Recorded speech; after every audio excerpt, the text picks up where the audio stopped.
Angel Lelga tentu membela calon suaminya itu mati-matian. Di matanya, Vicky adalah sosok lelaki yang bertanggung jawab dan bekerja keras. Angel tetap menganggap Vicky sebagai calon suami idaman.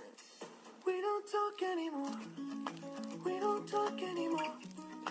We don't talk anymore like we used to do. Gelombang tudingan buruk pernah menghantam Vicky dari berbagai penjuru. Zaskia Gotik dulu berubah pikiran dari percaya kepada Vicky hingga akhirnya hilang segala rasa percayanya terhadap Vicky. Untungnya sejauh ini Angel Lelga masih sangat percaya kalau Vicky adalah sosok calon suami idaman. Sosok lelaki yang jauh lebih baik daripada pria-pria yang pernah dekat dengan Angel Lelga.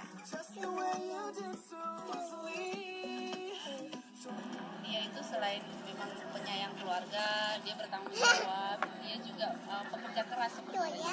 Nah, dengan niat seperti itu, niat baiknya dia juga nggak sungkan-sungkan, dia langsung bawa keluarganya, langsung meminta saya untuk menjadi istrinya. Sepertinya saya nggak ada keraguan karena memang saya percaya gitu.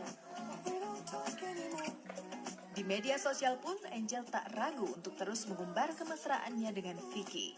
Pada akhirnya Angel memang mengaku kalau sudah menikah siri lebih dulu dengan Vicky sebelum menikah secara resmi pada 9 Februari nanti. Apakah pihak-pihak yang berseteru dengan Vicky akan memberi kesempatan kepadanya untuk berpikir tenang menghadapi pernikahannya?